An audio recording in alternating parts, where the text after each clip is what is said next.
I didn't expect to be doing one of these so quickly after I did the other one, but here I am. I have loads of energy and I wanted to do one. So, first of all, check out my new hairdo, or the lack thereof. I like it.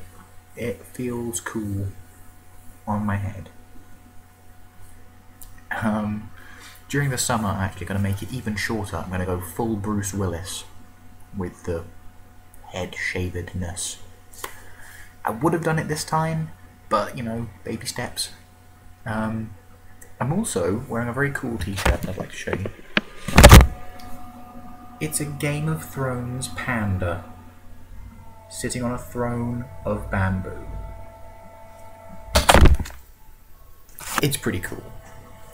Speaking of pandas, I have discovered that my webcam does a panda thing. Unfortunately, I discovered this too late for the panda episode. So yeah, this might have been helpful. Anyway, what I wanted to talk about. Right. Now, I warn you now, it is going to get nerdy up in here. Like, seriously nerdy. I'm not sure if it's come across so far, but I am a huge nerd. Like, encyclopedic knowledge of nerd. Okay? So, here we go. I'm going to address a couple of the more commonly asked... Well, no, it's not more commonly asked. I'm going to address some of the more commonly expressed complaints about The Lord of the Rings. Here we go. Okay, firstly, something that needs clearing up. The Ring of Power making people invisible. Not how it works. The Ring of Power doesn't automatically make people invisible. It amplifies the things about you that are there already. So when Sauron wears it, it makes him even more powerful because he's a really powerful magical guy. He's power personified. At that point, he's the most powerful being on Middle-earth. So when he puts on the ring, it gives him even more power, which is why he's able to swing a mace and knock over like 30 people and their horses. When a hobbit puts it on, or Smeagol, who is essentially a hobbit, when they put it on, they become invisible because they're small and sneaky and have an almost magical way of not being noticed. So when they put it on, they become even more unnoticeable. They become invisible. You know, if a dwarf were to put it on, they'd become really tough because they're really tough. If an elf put it on, they'd be really wise and agile because they are wise and agile. You know, it's not about it makes you invisible. It's about amplifying your attributes that are already there. Okay? So, doesn't make you invisible. It just makes hobbits invisible because they're already really sneaky. Cool. Secondly, Gandalf on the bridge. People say, oh, Gandalf could have taken the bridge down from the other side. He didn't need to be standing on it. He could have survived. Well, that's true. He could have taken the bridge down from the other side. But what he was trying to do was he was trying to give the rest of the party time to run away. If he had knocked the bridge down, you did notice that the Balrog was bloody huge, right? It was enormous, and it had wings. So, you know, I imagine it could have jumped over the bridge. The point was that if he was standing on the bridge, he had time to confront the Balrog. He had time to stand there and, you know, trash talk it. He was saying, I am the wielder of the flame of something. Fuck right off, Balrog. That's basically what he was saying. And That was meant to give the rest of the party time to get up the stairs and out the door and away from danger. He was sacrificing himself to save them. They all just stood there and watched. Which is why, when he did fall in, he said, "Fly, you fools!" Because he was saying, "I've just died. I am literally dying to give you time to run away, and you're not running away. You're just standing there watching me die. Fly, you fools! Run!" And then everything gets sad, and they eventually do run away, but they're running away with, like, arrows missing their heads by inches, when they could have just run away. They would have all been safe, and they would have been fine, and, you know, yeah. So Gandalf made this big, epic speech at the Balrog, and he made this declaration. He was dragging it out for as long as possible so that they could run away. It's their fault, really, that he died. They wasted it.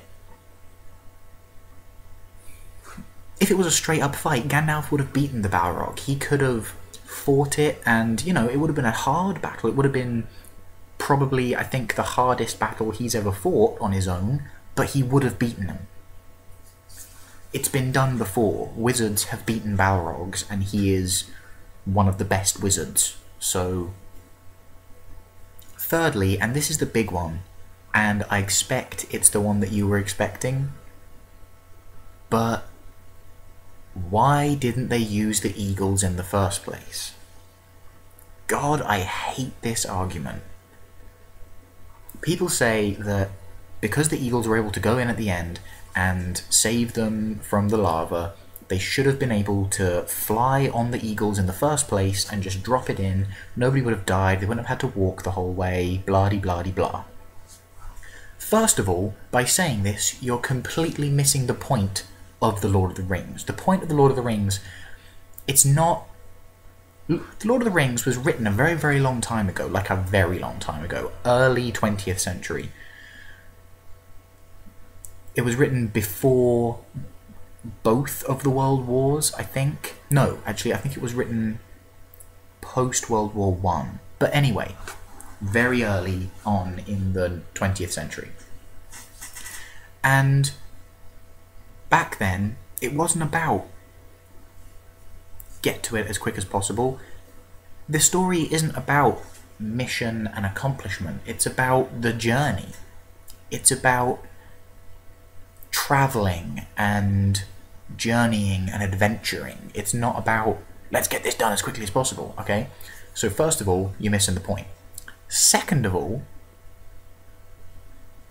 the only reason they can call on the eagles at all is because Gandalf is an ally. He's like super best friends with Gwahir the Windlord,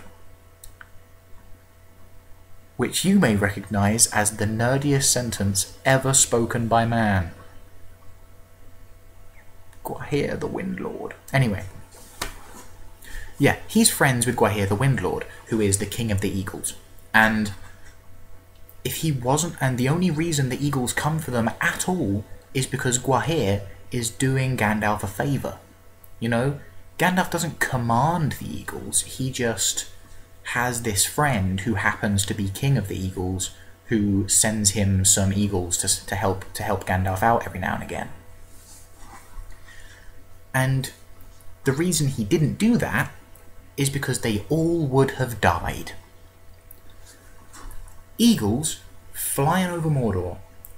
At the time, Mordor, quite apart from the fact that Mount Doom seems to be actively spurting out lava at random times, constantly, despite the fact that that's not really how volcanoes work.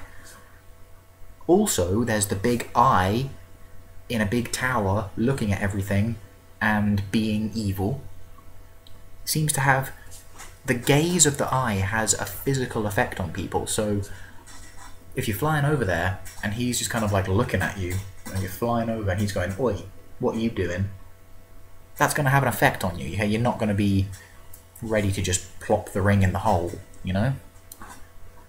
But really, the big difference is First of all, the Nazgul. Nazgul riding fell beasts. Nine of them, all flying around. But the really big thing? Arrows. At the time, Mordor is full of soldiers. Absolutely full. They've got catapults and trebuchets and ballistas and orcs with arrows and orcs with flaming arrows and whatever else that they can conjure up. You know, so it's not going to be safe. They're all going to die if they do that. I've heard this argument applied to The Hobbit as well. They say, oh, the eagles came and saved them. Why didn't the eagles just carry them all the way? Or the eagles left them on a big pointy rock in sight of the mountain. Why didn't the eagles just take them to the mountain?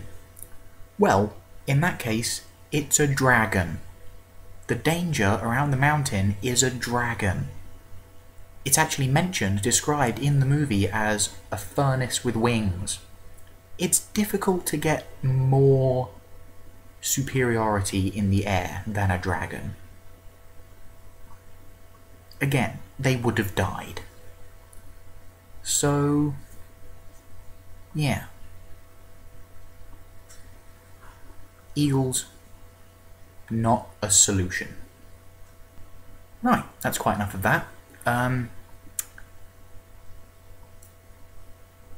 I cannot honestly tell you that this is as nerdy as it will get with me, because it's probably not. This isn't the upper level of nerdiness. This is like a 6 out of 10. So yeah, thanks for watching, and I will see you next time.